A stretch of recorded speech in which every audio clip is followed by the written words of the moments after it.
Where were you the first weekend of November? Well, Mark's Game Room was at Fallen 2023, the HMGS Fall Miniature Wargaming Convention at the Wyndham Resort in Lancaster, Pennsylvania. There were some great eye-catching games this year and plenty of opportunities to game with old and new friends. Here is our recap of Fallen 2023. Hey, welcome back to the Game Room, and today we're going to give you a recap of our time at the HMGS convention Fallen, which is their big fall event, as the name implies, right? Absolutely. So, did you have a good time, Austin? I actually did. This was the first time that I was there for like the full event. Normally I just go for a day, but I had a lot more fun going to several instead of just one. So yeah, reasonable. Cool. Yeah. I had a good time too, and for everyone out there. First of all, thank you if you came up to me and told us that you love the channel. That means so much to us. Just keep letting us know what we can do for you. We love it. Thank you very much. And it was Charlie's first time at a convention. Charlie, did you have a good time? Besides Barrage, yes. All right. Barrage. He did go to Barrage. Charlie went to regular Barrage and we had a great time. Big standout games at Fallen. I think the biggest was 55 Days at Peking. It was spectacular. They had a huge part of the wall around the legation. You know, they had all the different legations. It looked impressive. Well, hundreds of minis. Hundreds. Not to mention the terrain like you were talking about. So multiple tables, it was impressive. It was really, so really total spectacle. I didn't play in it because it was like mob of people, but that's the kind of spectacle you want to see at a big convention, and they really pulled it off. Oh, absolutely. It's the first thing you see when you walk in there, like, I want to play that. 55 Days at Peking was in the main hall, right? So when you walk in, you couldn't miss it. But kind of tucked away was a really cool Battle of Helms Deep. It was really cool. It's as much a spectacle as 55 Days at Peking, but it was harder to find. That's true. I mean, it took me a while to kind of, first time being at the Wyndham, navigating all the different rooms, and finding that was a treat. Like, oh, this is really cool. A lot of passion was put into that project, and I think it really shows. Yeah, which was pretty cool. It's kind of like finding an Easter egg on Easter. That's right. It was like finding an Easter egg. Good job, Charlie. Also, there was another cool game, spectacle, right behind 55 Days in Peking. Yes, there was, and I actually had the pleasure of playing in it. Whoa, did you? Okay. All Quiet on the Martian Front, Land Ironclads Forward. It was, an impressive title when I saw it in the booklet, and I was like, I gotta check this out. Yeah. And it's just a whole, probably 2 or 3 tables of just, land ironclads, American ironclads, and then, Mars aliens, think War of the Worlds type, just colliding together. It was fantastic. Cool spectacle. Oh, yeah. And the guy said that he was collecting that for, 4 years. Oh, wow. So it's a long time coming, but definitely an impressive sight to see. Nice. And Charlie, you saw that too. Remember you thought it was like World War I or something with Martians? It was pretty cool, right? All right. Okay, so there was a lot of really cool games. Just talking about games that we ran. So you played in the Martian game. Yeah, the Martian was one, and then actually the first one I played was Dreadnoughts at War. Okay, good. By Kim Young. He did a great game putting it on, and normally I don't play a whole lot of naval games, especially of the Dreadnought, World War I, pre-World War II kind of stuff, but that was a lot of fun. I really enjoyed it. The people that were on the table were really enjoyable and just ready to get into the fun of it.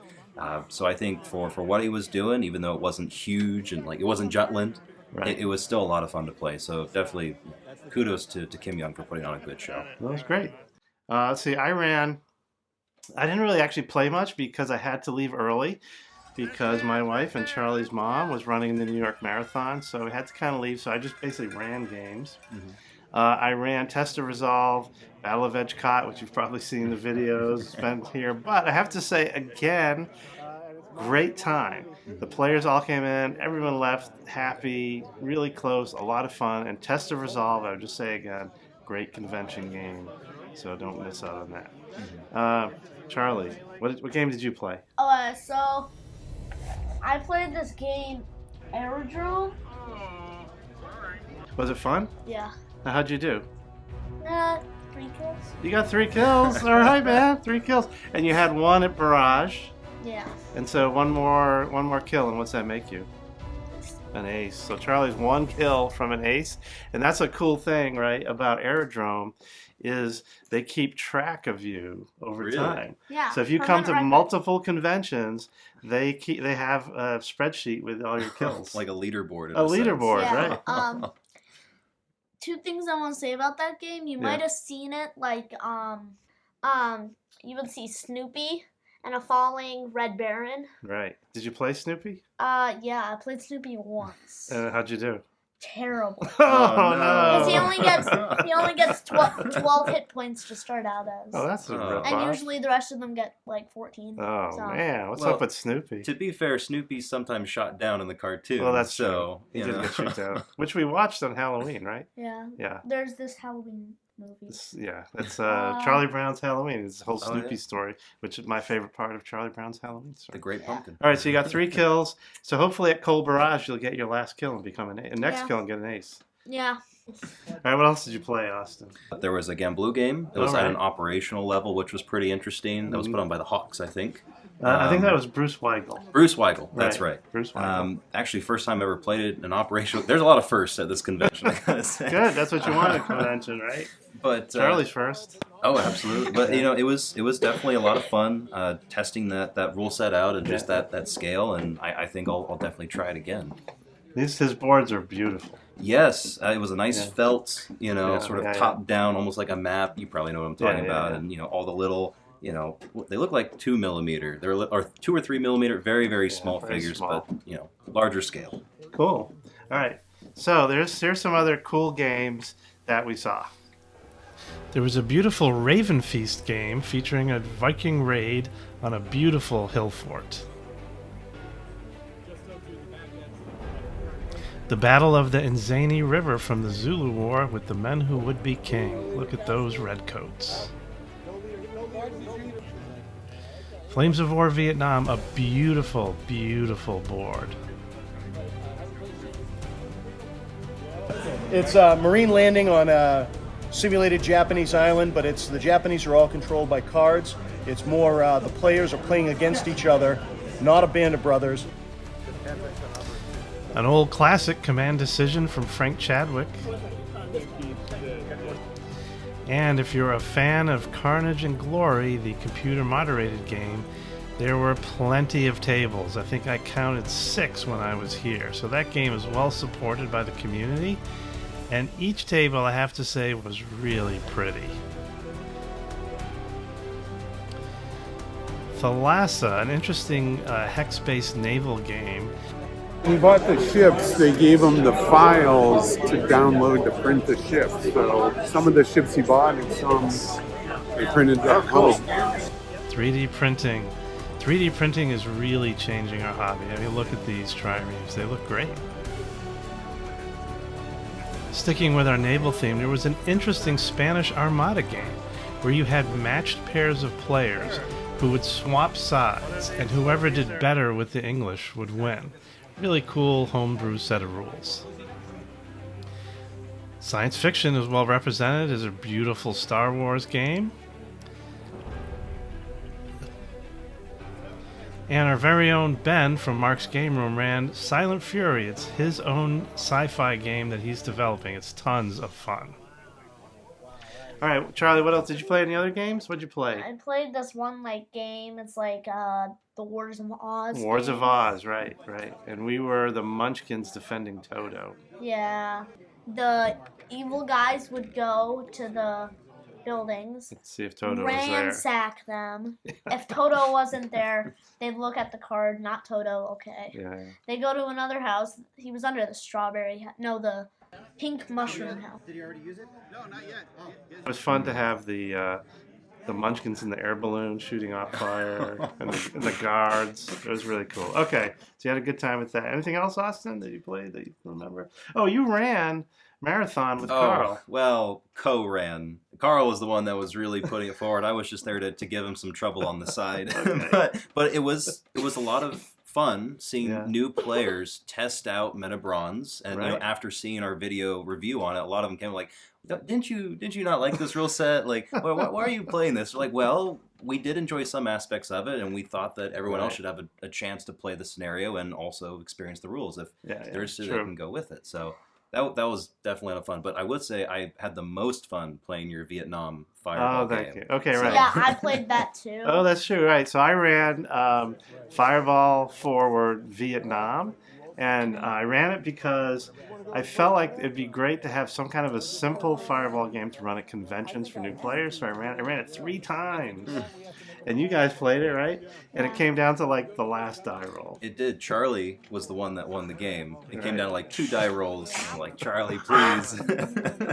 And he did it. So Yeah. there we go. It was Yeah. a good night. It was really fun. I had a great time running it for everyone. Mm-hmm. So yeah, next convention I'll probably run it again. And if you want to try Fireball, sign up. It's a good time.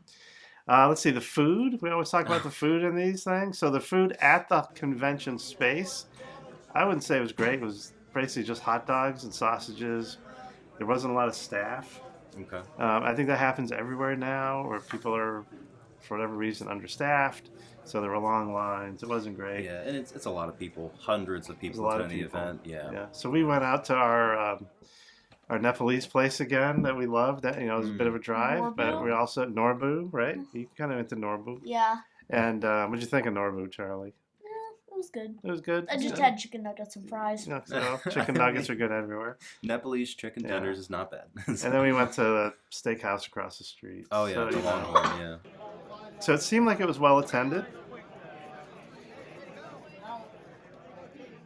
As usual, the Triumph guys had, a whole section going. They're running games the entire time, so I give them a lot of credit for really supporting Triumph. Mm-hmm. We talked about it in our rules roundup. You can check it out there. And they did historical games. They did kind of sci-fi version. Mm-hmm. What'd you think of the game? Love it. I love it. I give them a lot of credit. I think that some people on their Facebook page were kind of distressed that we had lumped Triumph in with TBA. So I'm sorry about that, guys. But You're gonna have to blame Carl for that. you're gonna have to blame Carl for that. But I do think that the Triumph guys really do a lot of work to support their game. So that was really good to see there. So there won't be a Cold Wars, Unfortunately. but I felt like Fallen was a lot of fun this year. There was a lot of great stuff. The dealer hall, the flea market were the same. I didn't really have footage, but they looked the same. Yeah. So really, we won't see you at a convention until Historicon. Although Charlie and I are going to go to Cold Barrage in March. Maybe we'll go to the Williamsburg Muster to kind of fill in the time. And maybe we'll stay the whole time this time. And maybe Last time we just came for the second day. of what, Barrage? Barrage is only 1 day this year. Cold Barrage is only 1 day. Sorry, bud. Oh no, 1 second. outrage. Sorry. We want All right. more days of Barrage. I want more Give me days 1 of second. Barrage. All right. So, thank you for watching. Thank you for supporting Mark's Game Room. Charlie, come on back. All right. Make sure you like and subscribe. And tell us, again, what you want to see. We got a lot of great content coming up starting next week with Napoleonic stuff. We're going to have a Napoleonic campaign you can vote on in the community tab. We're going to have some really great videos from our trip. So keep letting us know what you want to see. Thanks for saying hi to us at the convention, and we'll see you around. Boy, boy.